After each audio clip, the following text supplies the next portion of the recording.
Well, hi, everybody. We are live. Hey, gang. I gotta find. Good to see you all. Okay, I found where the comments will show up. So there we are. So we'll just sit here and chat for a few minutes. I don't think anybody's here yet, and we'll wait till people start coming in and anyways. So yeah. So here we are. This is great. So we are live, and we'll see. We'll see if we get any viewers. I think we will. Remember, guys, and remember this.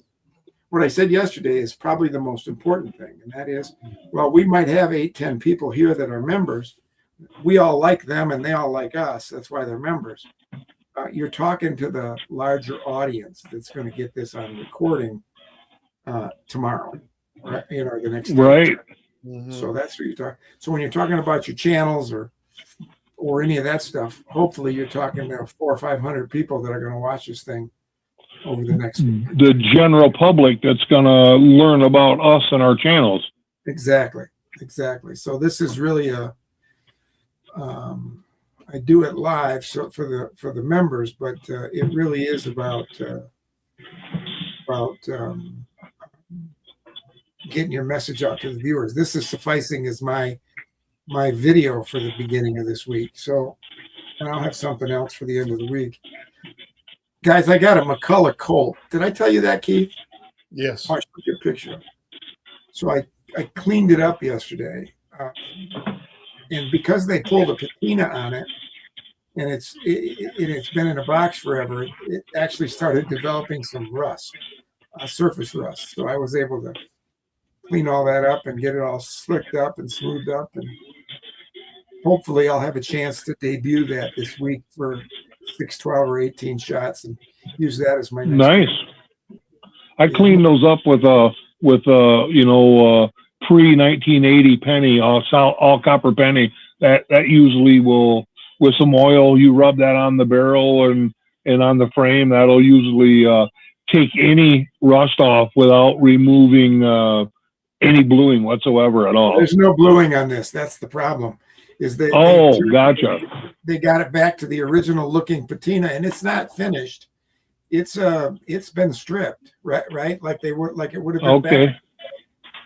And it's really, really cool. I'd show you, but we get in trouble. But it's really, really cool.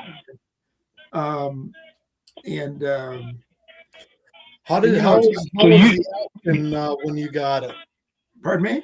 How was the action when you received it? It was good. It's a Cimarron. I think they do a little more work on them. I thought the cylinder was a little tight. When I pulled it apart and lubed it up and cleaned it up and lubed it up and knocked a couple of burrs off of it, now it's not. It's nice. It spins nice and freely. What I liked about it is you could tell Cimarron did some work on it because the wedge came out and the nipples came out without having to have a box. They actually, Cimarron has their own repair facility, and they actually even do the repairs for Uberti. They don't send them back to Uberti. Their guy does them in-house. Well, yeah, and that's it's good, and you pay a little extra for it, but that's hopefully hopefully they're doing that. I've got another. I try to buy Cimarron when I can. Yeah, this is the only Cimarron that I've actually handled. I have another one up there that I got recently. It's the same gun as the brass gun I'm using in the challenge, but it's steel. Okay.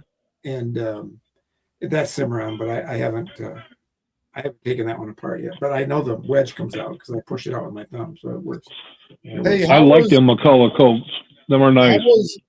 How was the hand and spring on yours? So far, it looks pretty good, actually. Okay. The reason I ask is I just got 2 Cimarrons as well.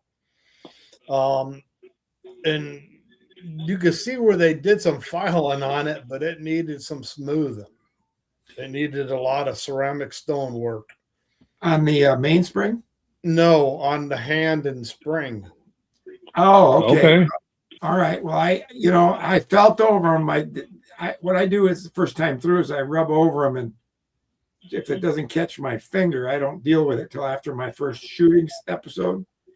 Because what I'll do is just go out and shoot it and see how it works. You know what I mean? And if it starts dragging, or if it gets dirty real fast and drags, or sometimes it'll bind up a little bit, then I'll come in and I know what I have to do. Well, here's what I do. When I get a new revolver, whether it's Cimarron, a Pieta, a Uberti, whether it's been worked on over by Cimarron, when I tear it down and I clean for the first time, if I stick a Q-tip and I run it into the hand channel, or through the hammer frame, or the bottom where your bolt, and that daggone Q-tip just keeps shredding apart. Yeah, tells me I got burrs. Absolutely. And being I don't have the correct size stone to get in the hammer channel, not the hammer channel, but the slot for the hand and spring. Right. Yeah, the hand channel. I'll use a mini file that's not super sharp. That's what I have. And I'll just That's what I use too. Diamond files until I get all them burrs out. Yeah, I got a file that gets through that down the hammer channel, or the hand channel, perfectly. And then it goes in from the front of the gun, and it goes down through the frame. And so, yeah, they actually make a dedicated tool for that I believe one of the on-time retailers sell. But I just use cheap hand files. Oh, okay. Yeah.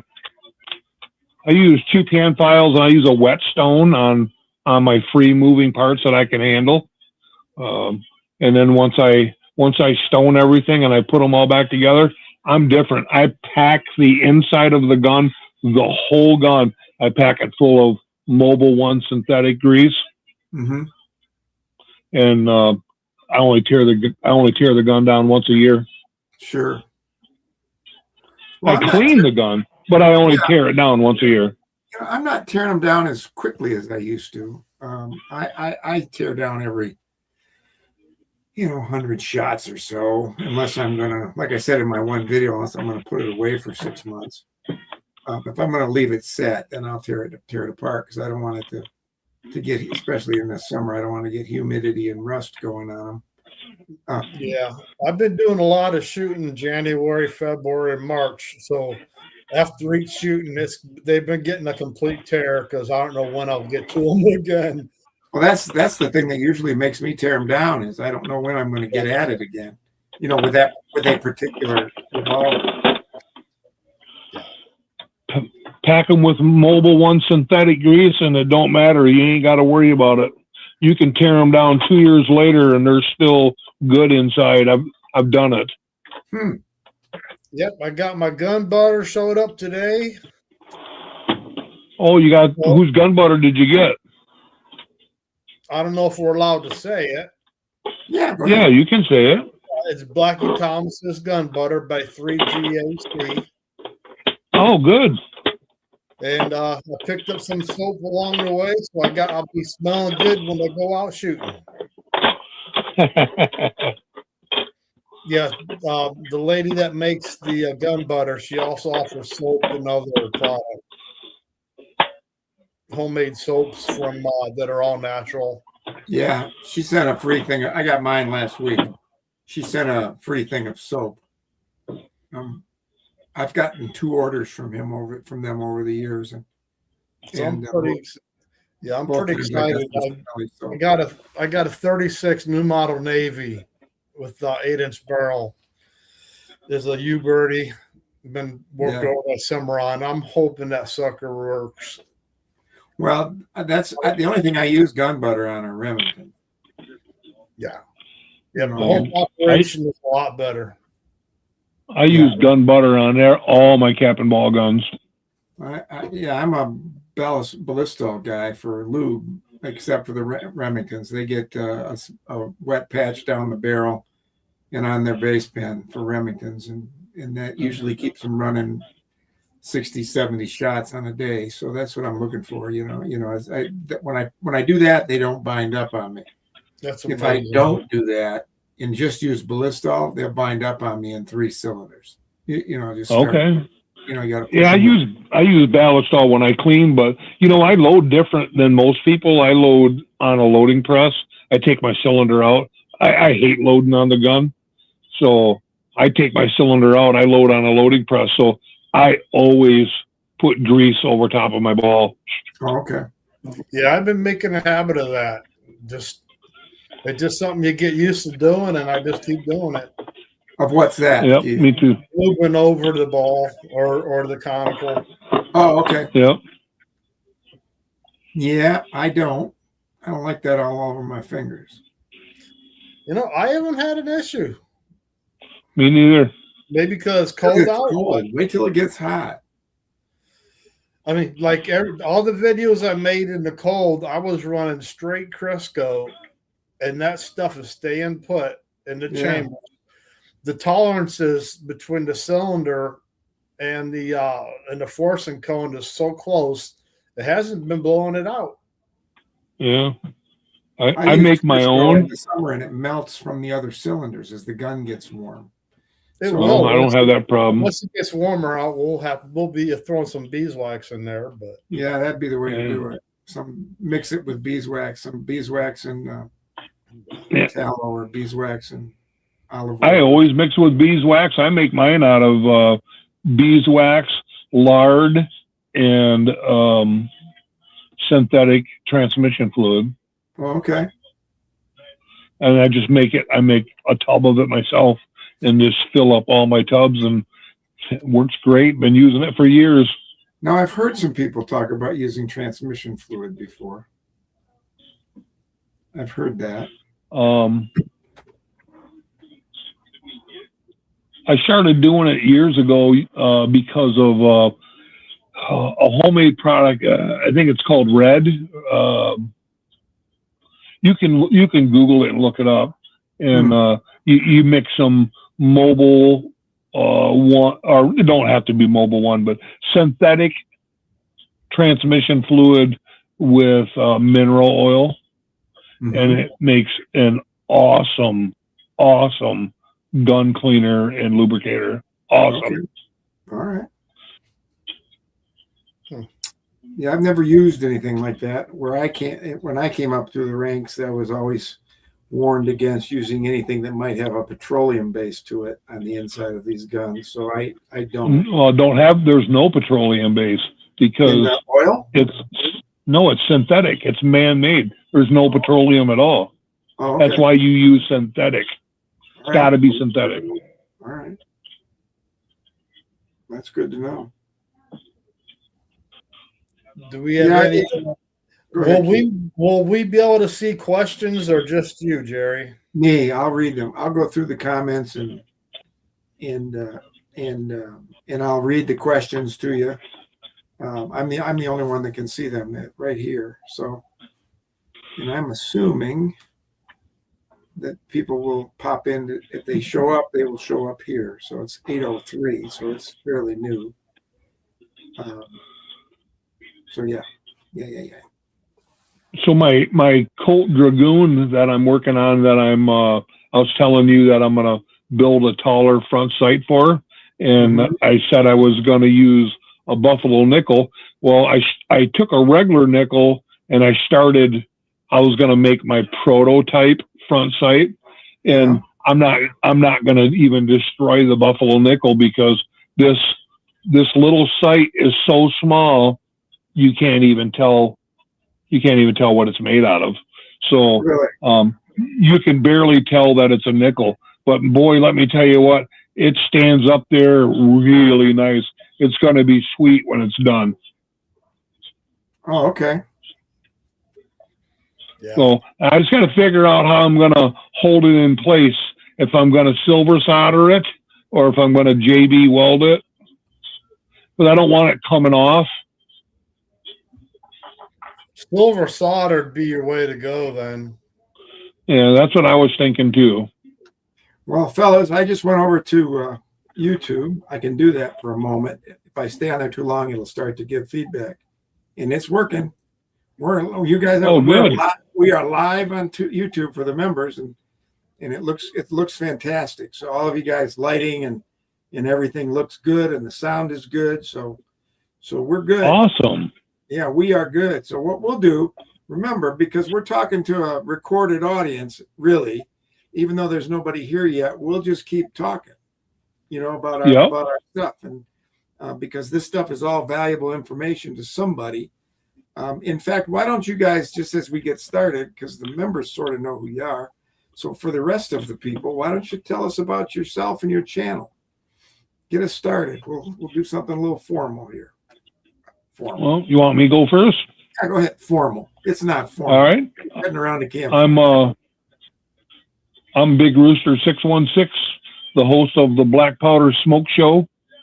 I shoot mostly black powder, paper cartridges, hand loaded, regular cartridges, but black powder. A lot of cap and ball and lever actions. I shoot a couple of smoke poles now and then, but I'm going to say black powder probably 97% of the time. And how long you been doing it? How long you been in it? Oh, gee. Well, I started hunting with my grandfather when I was about 10 years old. And I was always fascinated with handguns. And, my grandfather gave me a Ruger single-6 to play with when I was a kid and shot squirrels out in the woods and stuff like that. And when I turned 21, I bought my first Ruger Black Hawk 44 mag. I wish I could say I still have it, but when you're young, sometimes you let things go without thinking about the future.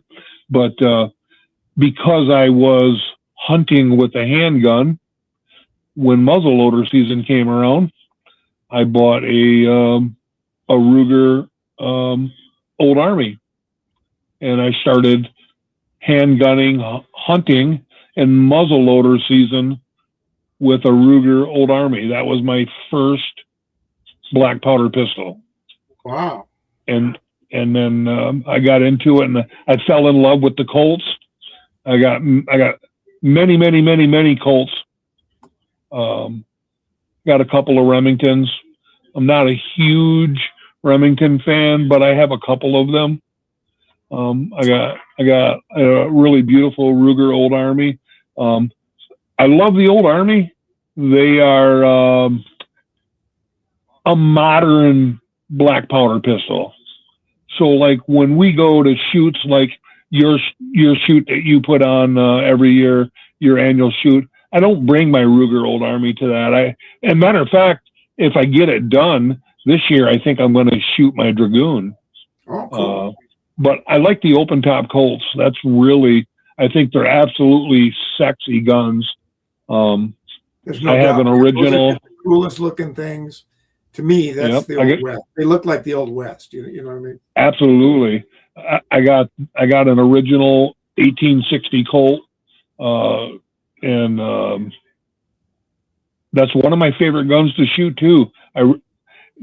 If I'm just going to take one gun just to plink, it's probably the gun I take 90% of the time.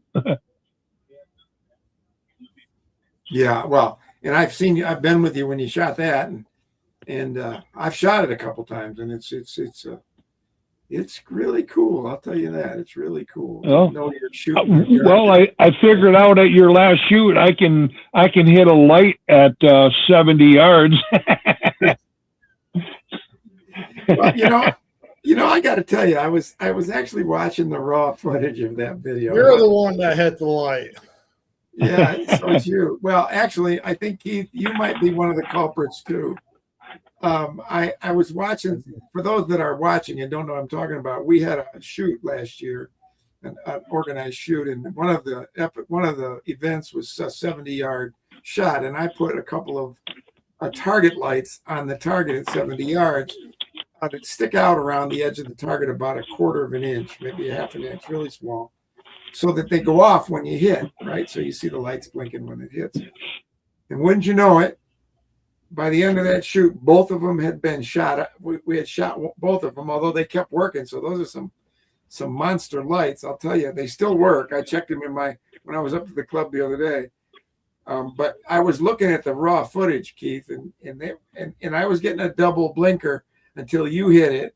You hit the target, and then I was getting a single blinker. So I think you're the one that hit the light, at least first. Yeah, I'll tell you what, that shoot was a whole lot of fun. I'm looking forward to that shoot this year. Yeah, June 6th. It's an all-day deal. Free camping. It's going to be a lot of fun. So we'll talk more about it as we go. But yeah, it was a good time. So Rooster, before I move over to Keith, why don't you tell us a little bit about your channel? Why'd you start it? What's up? What's your Well, I belong to SAS, the Single Action Shooting Society. I've shot cowboy action shooting for 13 years, and I got property up north. I got 10 acres with a little log cabin, and my legs are not so good no more from a motorcycle accident that I was in, and I can't stand for a real long time anymore. But I still love to shoot, so I took my tractor and lowered down the bucket and put her in 4-wheel drive and started pushing brush down through the woods. And when it was all said and done, I made myself a little 25-yard pistol range and built a backstop and got it all set up. And when I was cowboy action shooting, my alias is Rooster Ron Wayne, because I'm a John Wayne fan. Rooster Ron Wayne. And I started going by Rooster, and then friends started calling me Big Rooster. You know, I'm 5'11", 300 pounds. And so my friends started calling me Big Rooster. Solid muscle. You're like yes, I'm built like a tank, a shit tank. Yeah, there you go. Big. What do they used to say? You're built like a brick poop house. Right. So then I just one day I was at my cabin on a weekend, and I was shooting guns, and I decided, I always watch YouTube. I decided to record myself shooting one day and put it on YouTube, and it kind of started from there. Fantastic. So there, you didn't have a big grand plan to become the leader of YouTube. You just wanted to document what you were doing, and just document what I was doing. Fun. And it's funny, if you watch some of my videos, you'll see my dog Samson in there, and Samson loves to be on the range with me, and people are like, "Oh, your dog is there." And I actually put round cotton balls down inside of his ear, and just to kind of protect his hearing. And he leaves them in, and he lets me take them out when we're done. And so he hangs out on the range just about every shoot that I'm out there shooting. Great. You need to get some big earmuffs for him, and that would be even better yet. Yeah, except for he wouldn't let me leave. He would probably keep them on. He'd be sitting there going, "You're not going to make me look stupid." Well, that's great, man. Hey, Keith, what brings you to black powder, and how'd you get involved? I want a different route. When my boys lived at home back in the late 90s, I had a inline muzzleloader. Okay. And as they got a little bit older, they would come out and shoot with me. Well, as they got older, they each got their own. Mm. So we would have 3 inlines. We'd be out shooting all at the same time. And we had a lot of fun. My oldest actually got a deer with his cool. One fall. And as the boys moved away, it seemed like so did the love of doing that. I had nobody to do it with anymore. So those inlines, they've been sitting in the safe ever since. Mm-hmm. Easily 25 years. Wow. Wow. So I married this little lady from Kentucky, and her daddy had he had this revolver that he would show me about every 2 visits. And I had no interest in it. I could care less. I'm like, yeah, what is that thing? I got me a 44 mag. You know, I didn't say that I had a 44 mag, but it was just like, yeah, whatever. Right.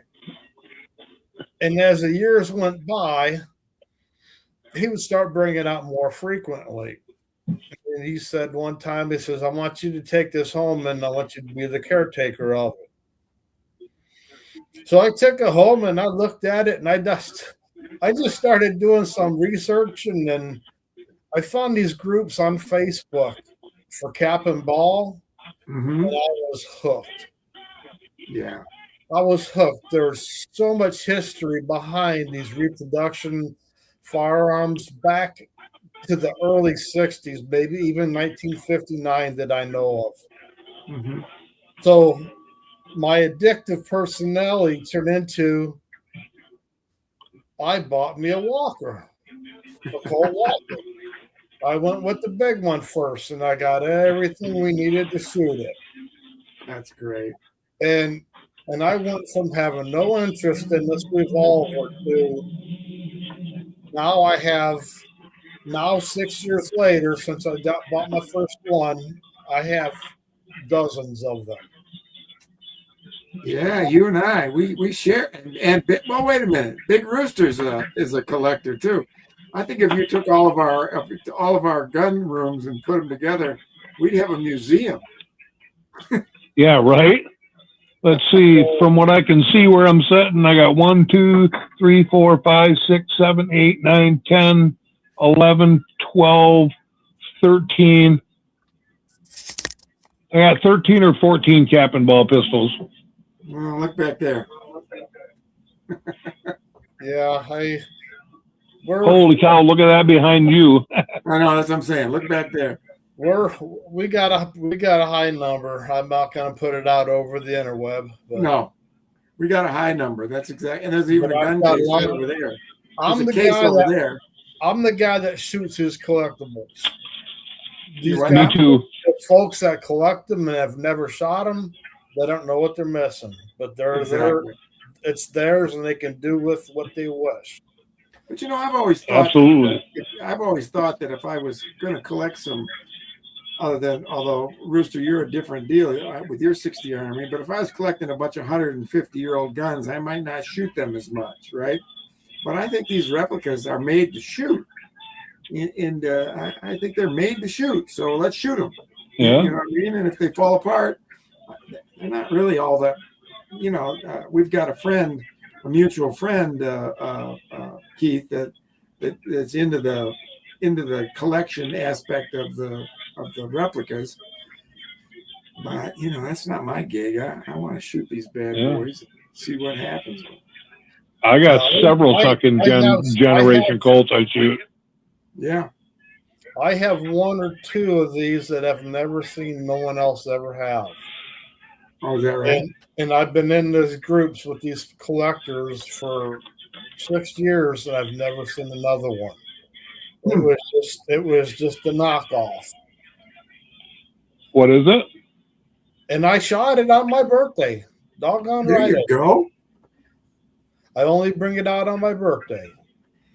Yeah, you know, I like to shoot them, although I must admit I don't think Remingtons are real popular around here. So I don't shoot all the Remingtons that I have. I have them for the channel, and I sort of hold my nose and shoot those most of the time. But anyways, I'm sorry. I retired with a back injury. Mm-hmm. My last 15 years of working, were real hard. And I started drinking. Mm-hmm. And I probably wasn't sober for them 12 or 15 years. But Wow. I got enough time in till I retired on the day I could. Mm-hmm. And I laid on the couch about 3 years, and my back started getting better. I laid on the couch and on the floor. I did nothing for about 3-4 years. And I finally got up to where I wanted to start doing something. I felt good enough. And that's when that black powder revolver thing came into light. There you go. Well, I was out in the beginnings of shooting these revolvers. I was still sipping my beer.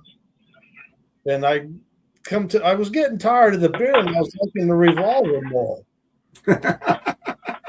And I made a mistake one day out on the bench, and I'm like, I can't do both. Right. It's like I got bored with my love of that revolver. It ignited my OCD on something different, and the alcohol addiction went away. Fantastic, man. So that's awesome. So after 26 years, That's fantastic. Not 26, but probably close to 24 years or so. That was my life. I get up at 6 a.m. and I go to bed at 2 a.m. That's what I did. And now I just replaced that with these revolvers. And that's a little more healthy. So you're probably spending about the same amount of money, but that's a little more. I'll wake up at 2 a.m. and I'll make paper cartridges to 6 a.m. Wow. Or I'll go out in the barn and I'll cast all night. Fantastic. And I've always got something to do in my mind the next day. Awesome. I've watched a lot of YouTube channels. I've learned a lot from these YouTube guys. Yeah. So much more that I'm not a teacher, but I know how to have fun. Mm-hmm.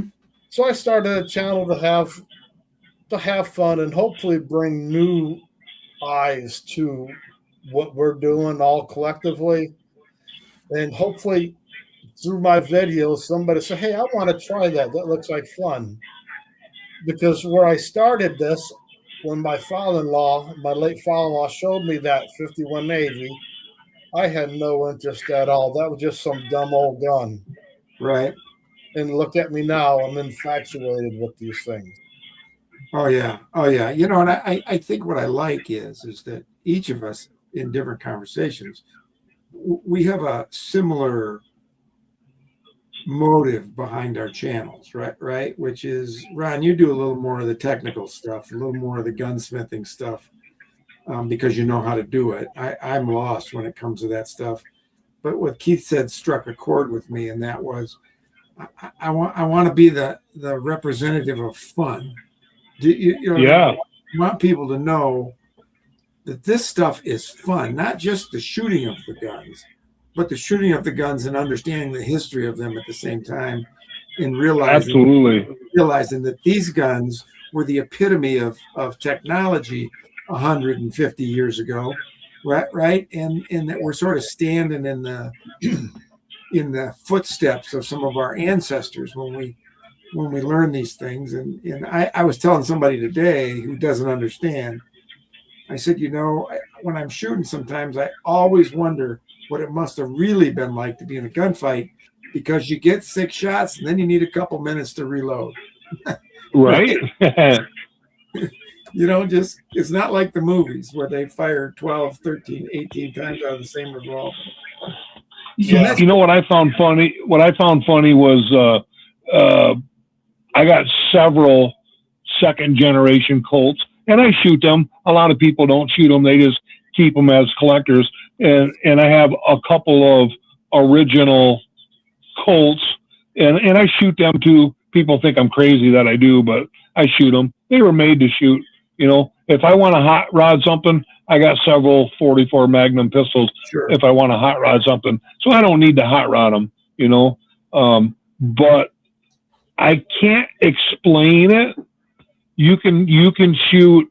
I don't care if it's a Pieta or a Uberti, say an 1860 Army, and it's fun, and you can think about the history and all that, and enjoy it. But when I found that original, and I actually bought it at the Living History Show several years ago, and that's coming up this coming weekend, as a matter of fact, which I'll be going to. But when I shoot that original Colt, I get this like euphoria. Mm-hmm. I can't even explain it. Like you said, when you think about where that gun's been and what a gunfight was like back in the day and all that, that gun was there. Absolutely. It's a witness gun. I feel a part of the history of that firearm shooting it. That's fantastic. I never thought of it that way, Rooster. You know, if you've ever been to Gettysburg or the Little Bighorn or any of those famous battlefield sites, they have things called witness trees, right? Which means that they have trees that they can prove were actually there when the battle happened. And your gun is a witness gun. I mean, it's that was somewhere 150 years ago, whether it was in a big battle or whether it was somebody's hunting gun or their self-protection gun that they didn't shoot much, or it shot somebody in a bar, in a saloon, you know? Yeah. I mean, that's fantastic. I say, I have a little saying that I say, and you guys will get it because you're into the history of the firearms and all that. And I say, for those who ask questions, there is no explanation. For those who don't, there is none needed. Because you feel it, you get it, you understand it. When you touch it, you're a part of the history of that. That's right. And you know, that's where I'm different. I can't recall history. I never could, even in school. Mm-hmm. I was bad in remembering facts, times, figures. And I'm not, with my Captain Ball Junkie YouTube channel, I'm not going to be the history guy. I just can't do it. Yeah, I'm not either. I can't remember what I did yesterday, let alone what I read in the book. I had one too many wobble pops, and my brain cells are just a mess. I started out like a lot of us do with this, mimicking some of the people that had been successful channels, right? Some of the big names. I watched them, I learned from them, I sort of followed their structure, and I sort of thought they all had to be more history than shooting, you know? And then I figured out that, well, I love the history. I don't know it as well as some other people do. And there are guys out there that do a fantastic job on the history. You know, absolutely. I mean? In depth. You can tell they've studied it most of their lives. If they don't, they've got the time and the energy to go research it before they do their video, which I have neither. So it's. I decided I would do history. Uh-oh.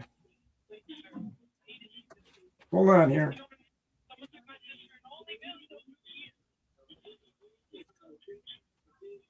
Oh, that big technical stuff is malfunctioning, Keith. Yeah, I could read something 10 times and recall maybe 10% of what I read. There we go. Excited. I pulled the cord out of the bottom of my microphone. You guys hear me? Yep, you're good. Yep. All right. Go ahead, Keith. I'm sorry. No, I was just telling Rooster and the audiences I could read a passage 10 times or directions how to put something together or a kid's toy. And I got to look at that instruction sheet 10 times before I get it right. It doesn't stick. Well, see, I love the history and I read a lot of it, but I wish I would. I don't know enough. It's not as I'm not as free with it as Garrett from Smoke in the Woods or 11 Bang Bang. Is, you know, it's just right there for him, or some of these other guys that have studied this as historians for a long, long time. So I'll do some history when it's appropriate to the gun. You know what I mean? Especially like I got the McCullough Colt coming up. I'll do some history of the McCullough Colt, you know, because that's Yeah, a just unique very little though, just very little. You don't Yeah. get into depth. You just just a minute. share a little bit of history. Yeah, about a minute and a half. That's about Yeah. it, right? And we'll let the guys that do the history do that. And I want to shoot, have fun. My goal, like you, Keith, and others, is I want to get people new in the hobby. But I also, what I've been most proud of as we've done our shooting competitions the last couple of years, are all the guys that write to me and said, I hadn't shot in 20 years, and you got me up out of my chair. Right. I mean? That's a good goal to have, and must feel good to have achieved it.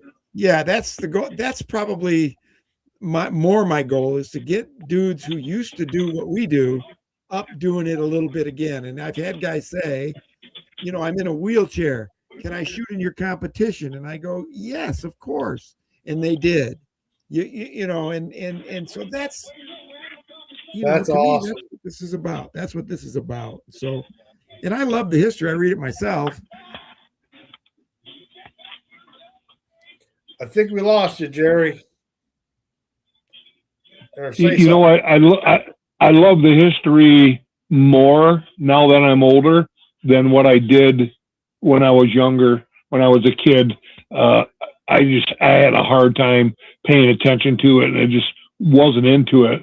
And I really enjoy. I mean, I'm not a teacher, just like Keith. I'm not going to try to teach somebody about the history of something.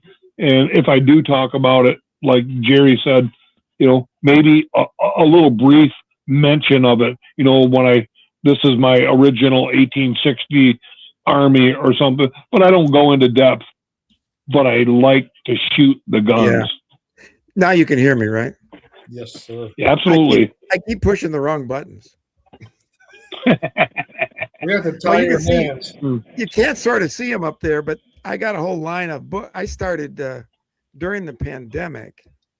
I started reading Wyatt Earp's biography and Wild Bill Hickok, who's always been my guy's biographies, and nice.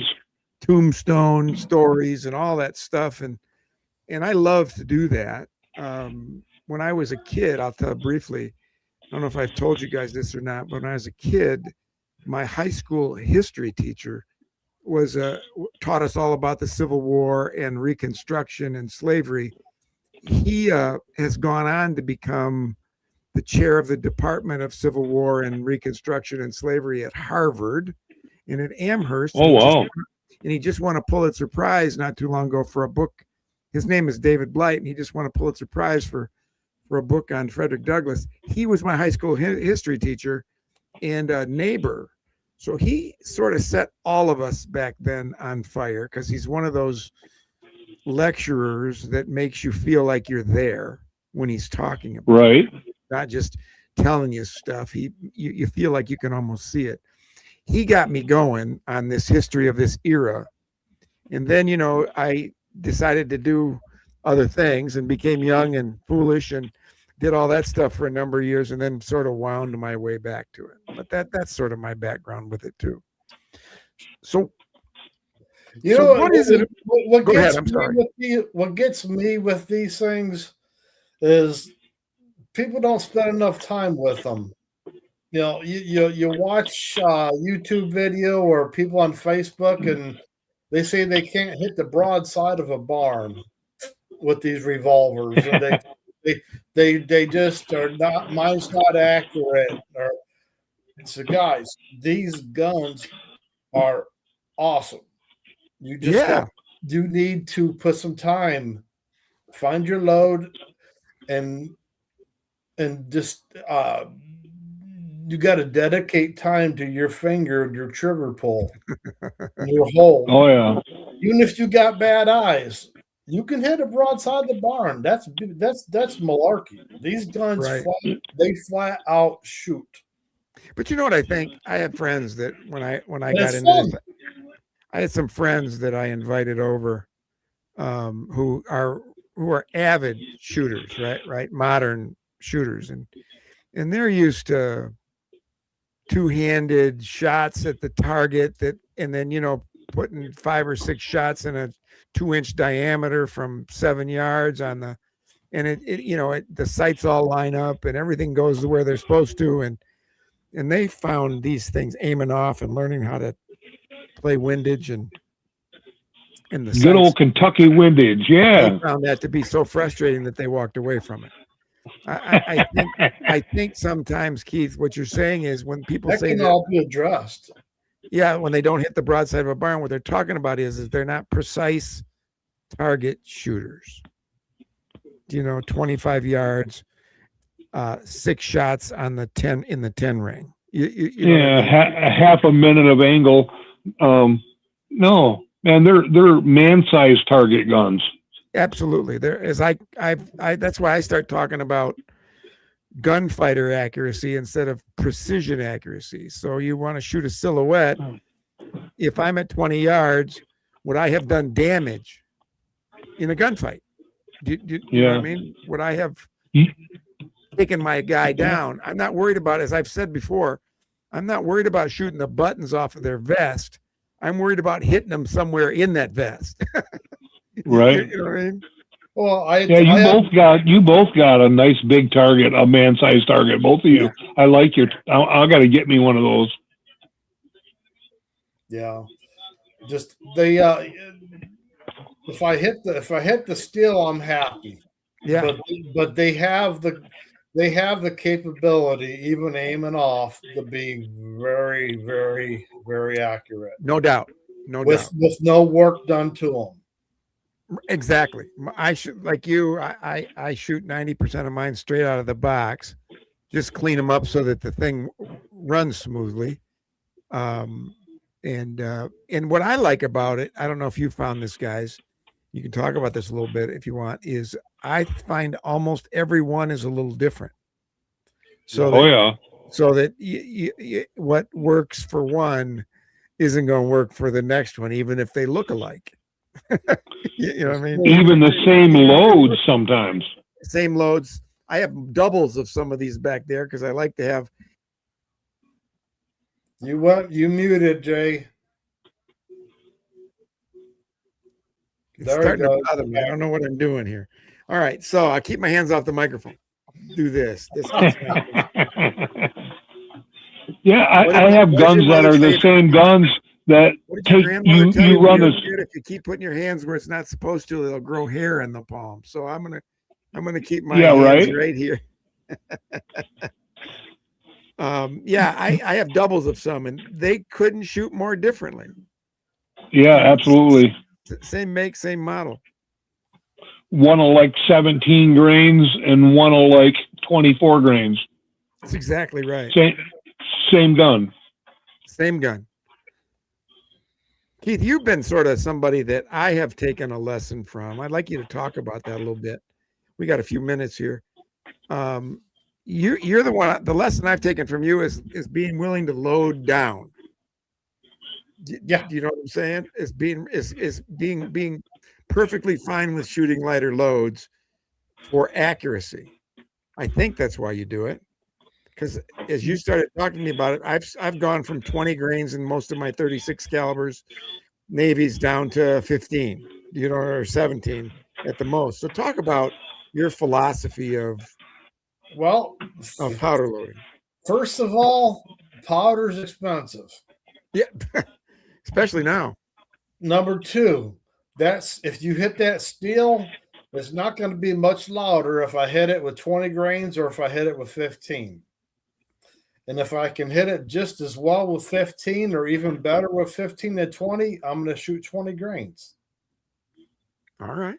The caps are all the same, but you can save money on the powder. It all adds up. If you shoot as much as, a guy that shoots a lot, it's cost saving. If you've got a bad wrist, a bad thumb, it's easier on your structure. You have less recoil. It doesn't hurt as much. Do you find that the lighter loads are more accurate for you? Absolutely. Have you tested that? Absolutely. Everything does. Everything I shoot does. The lighter loads, the more accurate you get, right? It's less. If you look at the suggested recommended loads in the manuals, they're all on the low side. Mm-hmm. Yeah, I know when we all start out, we want to do a full load, 30 grains, 35 grains, and they just go all over the place and make a big boom, and you don't hit nothing. But then you start playing with it and loading down, you can start finding really good accuracy. Exactly. I mean, for example, right over here, we got an 1861 Springfield, etc. I will use a 38 to a 40 grain of 3F charge. Mm-hmm. Why would I put a 35 grain charge in a revolver? Granted, right, that's got a longer barrel and it burns in the barrel. Okay, but there's no need for it. I mean, to each their own. If you like to shoot the heavy load, go on. You're more than welcome to do it, but it's less wear and tear on the gun. I think the gun will last longer. That's just me, but you do what works for you. Some guys say, my theory too is some of the videos I've done lately testing off of a bench where I test different powder loads. My theory too is one of the reasons many of these Colts shoot so high is because we overload them. And so that what you end up with is they're still going to shoot high, but I'm talking about the difference between shooting 10 or 12 inches high instead of 5 or 6 inches high. Yeah, you could. A load change will bring it down some, mm-hmm, but depending on how they're set up at the factory, they're gonna shoot high. Yeah. Oh, no doubt. There's no doubt. Yeah. Part of it's going to be that little spritz target that you're trying to fix there, Rooster. And you're going to put a buffalo nickel in there as a some may came in 2-3 inches high, and then another one, in a different platform may come out shooting, almost 1.5 feet. Yeah, 2-3 inches high out of the box. That's like a precise target pistol right there. Right. But if you're going to shoot a reduced load, a lot of people say don't use cornmeal or don't use cream of wheat to tear up your force and cone. Well, how many people are going to only shoot that one gun? Or say you only have one revolver. I don't think a lot of people are going to put as many rounds through that revolver to tear that force and cone or wear it out. No. Using the filler. But one of the other things that's beautiful about this, to go with your point, that I tell people is you have to have, this is a hobby of patience, right? You're not going to go to the range like you do with a semi-auto modern gun and run, 150 rounds through that thing in a couple hours and put it through its paces. You're going to be out there. Good luck with that. You might get 20 or 30 shots off, right? So to your point, Keith, there's going to be very few people that are like some of us that really do that kind of volume through these guns that you're going to hurt it anyways. You can sandpaper up through there and you're not going to hurt it. And if you don't want to shoot, a filler, you could. It's going to cost you some coin unless you make your own wads. But if you put 2 wads in there, you'll fill up that airspace toward your ball seats on your powder. That's what I do. I shoot wads underneath mine when I do reduced loads. Do you? Yeah. I bought some wads last year, and I was astounded by what they cost. So I'm going to go back to making my own. Yeah, just make my own. Make your own. It's fairly easy to make your own. I found a good supply where I can get 500 of them for about $6 $100. You know what I mean? Which is that's not bad. That's pretty good, actually. That's almost as cheap as I can make them. Yeah. Now, if I could do that, I'd buy them. Well, I'll get you their Track of the Wolf has them, and you buy them in 5. I can't think of the Eastern Maine or something. I can't think of the name. Yeah, Eastern Maine Shooting Supply. Yeah, and they were like $33 for 500. right? Which is to me is cheaper than making them.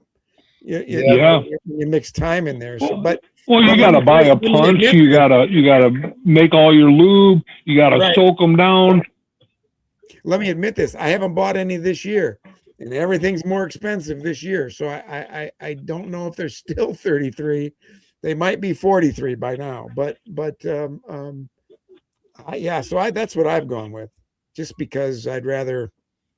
It's like I said, it's cheaper to buy them. Do you guys believe that you have to have your ball seated just below the end of the cylinder, or do you not care how far down you have to load that bullet? I'm getting in a habit of loading as close to the forcing cone as I can, enough to where I can put a 1/4 inch or an 1/8 inch of grease over the end. Yeah, I mentioned I've been using lubes for so much, but does it help or not? As far as accuracy, I can't answer that completely yet.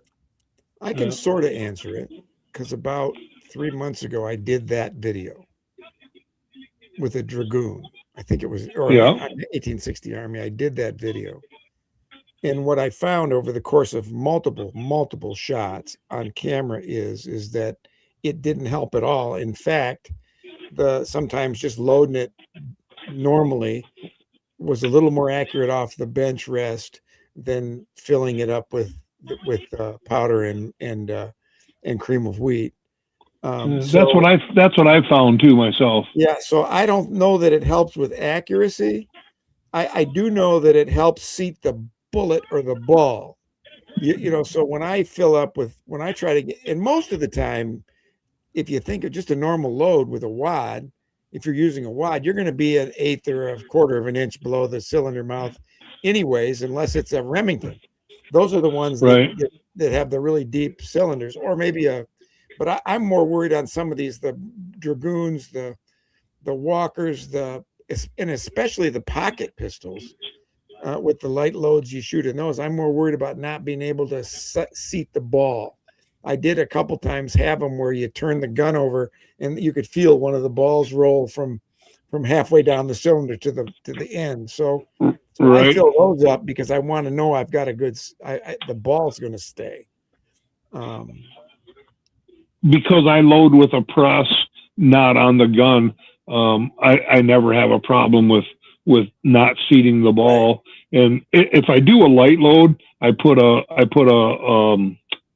wad underneath of it, and I just press it down with the same amount of pressure that I do every load. With the little pocket guns, what I've started doing, and I've been doing it for several years now, because I shoot a couple of 31s and I really like them. I take my 3F powder and I dump it into a screen over a bowl, and I take the shake, that's what I call it, the shake out of that. The shake from the 70s is a different shake, I know. But that's all right. Yeah, and I use that shake for my 31s. Okay. And I put about 12, 13 grains of shake in my 31, and man, they shoot really nice. Wow. Yeah, I think the 1849 pocket that I have, that Uberti pocket, once I got the slick shot nipples in there that helped the cap jams a little bit. And I've got a new hammer coming. I'm going to double up the hammer. Because they're really cap jammers. Those little pocket pistols are the worst cap jammers in my view of all of them. They can be. Yeah, you figured out how to fix them, Keith. I'm still editing the cap jams out of my videos because there's so many of them. That's all we would do is shoot cap jams. Yeah, I like those. I like those a lot. Here's something. Slick shot nipples help a lot with that. Yeah, I found that they aren't as effective on the pockets as they are on some of the others. Here's what I want you to look for as far as your caps and hang-ups with the pockets. Look at your hammer face where she hits the cone. If that cone is leaving the round circle on your hammer face is too long.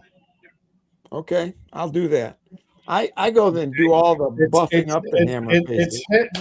It's hitting the cone. If you don't have a strong enough hammer spring, she's bouncing back. Right, that I know. You want the tip of that hammer to just kiss that cone. Yeah, you want it to just barely touch that cone. You should be able to put a piece of paper in there and lower that hammer down and pull that piece of paper out while it's dragging on that without ripping the paper. That's how that hammers and that cone is actually should fit, and that'll eliminate a whole lot of that. Yeah. Well, one of the things I found with, is slick shot nipples is some of them sit a little more proud than a little higher than the standard cones, especially in the smaller guns, and that gets them a little too close to the hand. So you're back off the cone to begin with, and it's hard to spin. It gets hard to spin the cylinder. So I don't use them on every gun like I used to. I just rub them across my whetstone. Yeah, I want to Pieta cones, factory cones to me are fine. The Uberti factory cones have the bigger channel, and they're the ones that are problematic. Yeah. True. Another thing with the pocket pistols is your recoil shield. Rub your Q-tip around that recoil shield where the hammer face where the hammer drops forward and goes to the right. You have a sharp edge or a burr. Smooth all that area out with a ceramic stone, and you'll get less of a hang up between a cap fragment. Yeah, I buff all the hammer faces, and I'm just now going to be playing with a second mainspring. I've never done a second mainspring, and I'm going to experiment with it because if that helps more than slick shot nipples, they're cheaper than the nipples. So you know, I mean, I got a hammer spring coming for my 1849 that's $17, and the nipples are $45. So if I can make the hammer spring really do a nice job. And the nipples are shorter, and they fit. And you won't have as much detent on your hammer because the slick shots are longer. Right, exactly. So I'll let you know. I'll be. I'm sure that'll show up on the airwaves at some point here. But you guys, the gun. I know you know this, but the gun that I put the second spring in now is the brass frame gun I'm using in the experiment, the year-long experiment, because I got out shooting the other day, and after 2 shots, I had a cap jam at the range, and it ticked me off. And I'm not going to spend $50 more for a set of nipples on a gun I'm trying to destroy.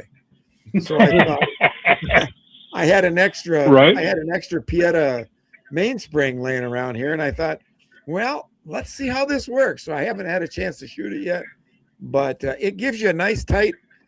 You can feel the difference in cocking that thing, and so I think I'm hopeful. Oh, well, I have loads of springs. So if you need a spring for something, I have loads of springs here. All right. I'll remember that. I myself, I don't know if you guys even know who Mike Brackett is, but Mike Brackett is goonsgunworks.com, and he's a cap and ball gunsmith. That's all he does is. So the guys in cowboy action shooting that shoot Frontier and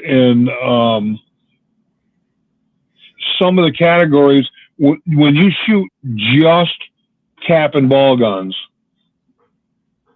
some of these guys are world champions, and those guns have to work 100% of the time. And Mike can make those guns as reliable as cartridge guns shooting cap and ball. I mean, Wow. phenomenal, unbelievable work. But it's not cheap.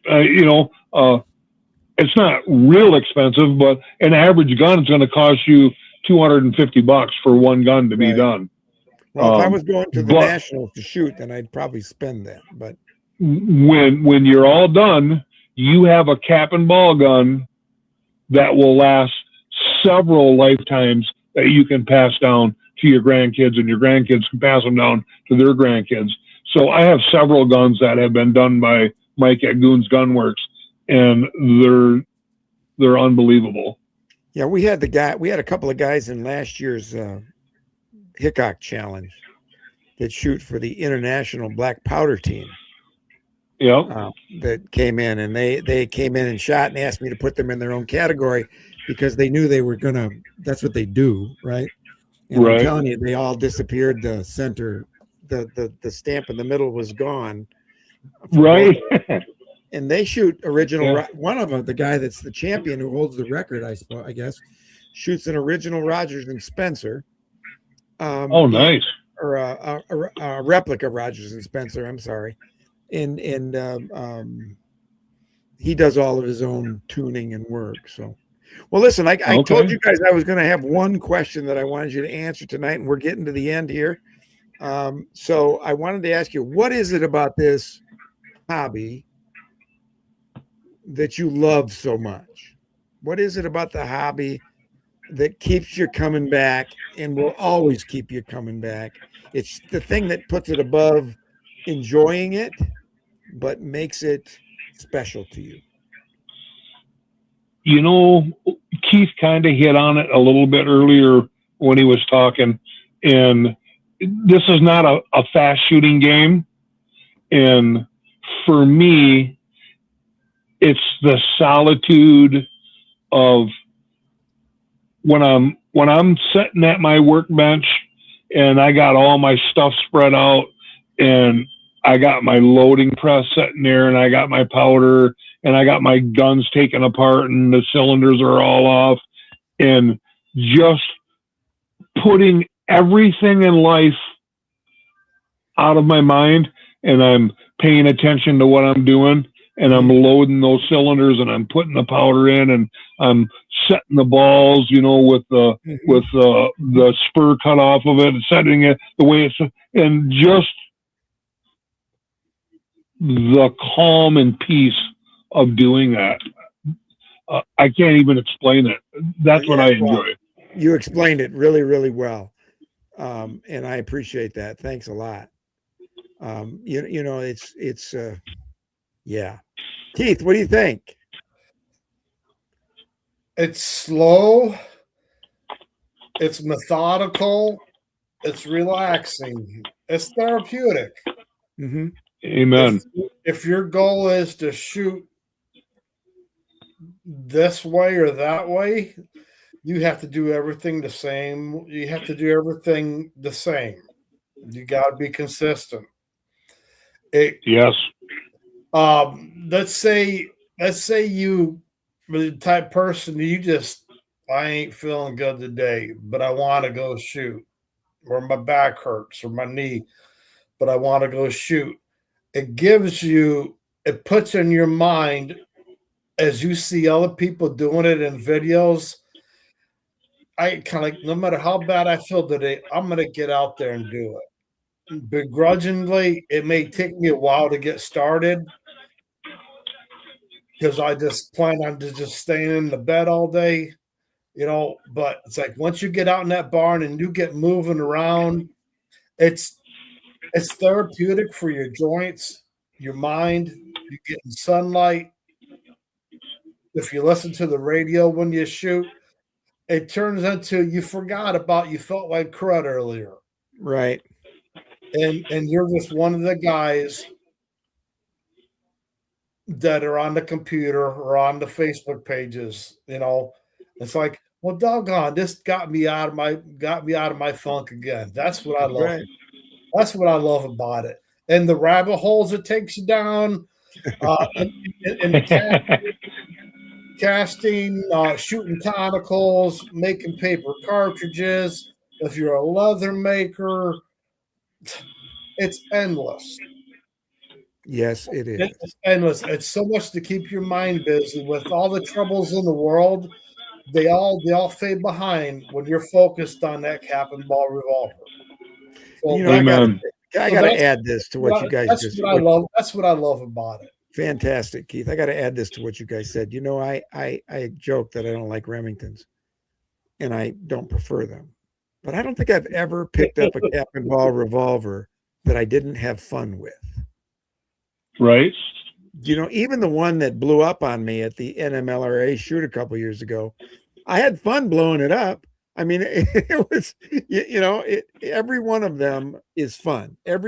Like you said, you don't feel like it when you get out there, you start loading, and all of a sudden you feel like it. Yeah.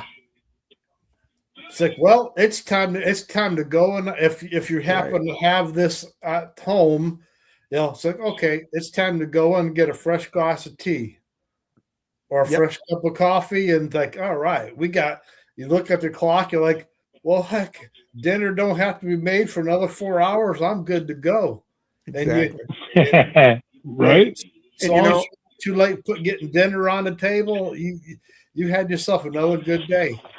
When I was younger in my career, I was pretty driven. You know what I mean? Pretty active. I was pretty involved. I was, you know, sort of doing. And what this has done for me is just takes me completely out of that. You know, because it becomes natural to be that way after a while. Even though I'm not pushing in my career anymore, it becomes natural to be that way after a while. So I know I need 2 hours to go out and have a good time with this. And so I go shoot and I take 2 hours. And everybody around me knows I'm going to take 2 hours, at least 2 hours, right? And the expectation is that that's just what's going to happen. And my blood pressure is going to do this. So yeah, absolutely. Well, listen, it's guys, wonderful.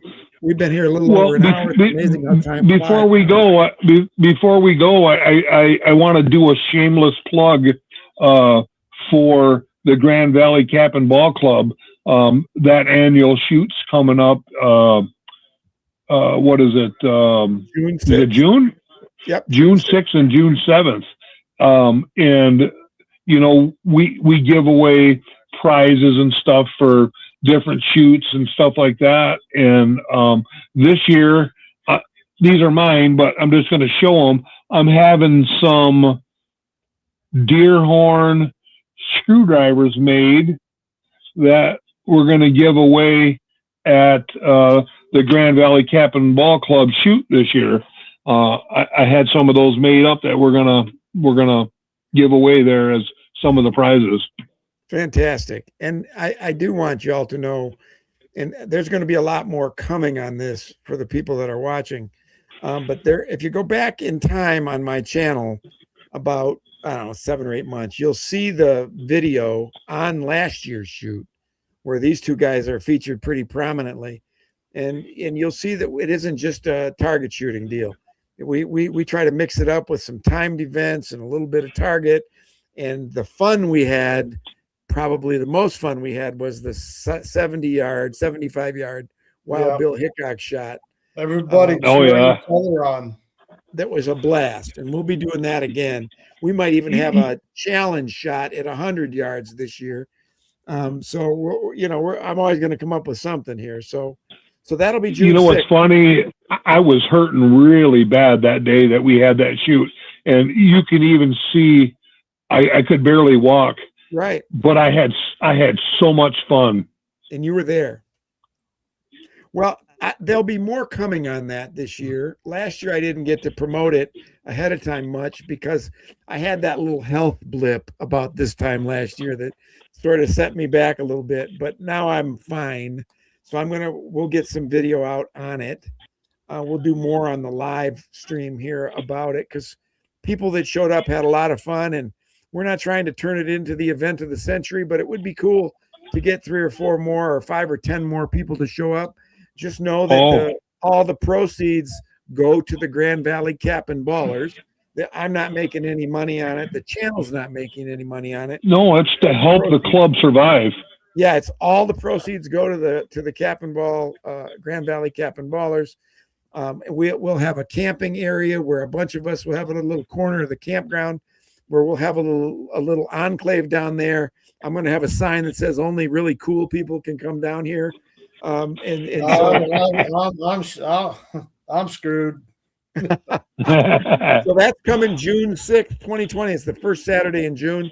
But well, maybe some of these viewers that watch this can pick themselves up a cap and ball gun if they don't have one. Right. And if you never even done it before, you can pick up a cap and ball gun, some powder and some ball and some caps, and come on down and we can teach you how to do it. Not only that, if you want to learn bad enough, but you don't want to buy one up front, I'll lend you something to shoot. I got a brass frame 44 caliber that needs to be shot the daylights out of this year for my little experiment. So I'm going to be looking to let everybody shoot that thing. So if you want to borrow that at the shoot, come on out. Thanks for having us, Jay. Yeah, hey, no problem. The other thing I want to say is an announcement for those locally here in Michigan and in the Midwest is Saturday and Sunday, March 21st and 22nd coming up is the Kalamazoo Living History Show. It's a blast. We'll all be there. And come on down if you're in the area and check it out and see what we look like in our period correct gear. I want to thank you two for joining me. We'll get 2 more club members the next time. I appreciate you. I appreciate you doing what you did. I appreciate you all for watching, and we'll see you again on down the road next time. I'll see you I'll see you another day at another time. Before we do that, before I put my finish on it, what's coming up on your channel, Keith and Rooster? I'm probably going to be shooting an 8-inch 36 Navy Remington frame. Oh, wow. Cool. So Cap and Ball right now on YouTube. Cap and Ball Junkie on YouTube. That's Keith. Yeah. Right now I'm building a custom front sight out of a nickel for a 2nd generation Colt Dragoon. And that's at the Black Powder Smoke Show by BigRooster616. So check him out. Check out Keith. If you want to find us, Keith also is the main guy for the YouTube, for the Facebook Black Powder group, Backyard Muzzleloaders.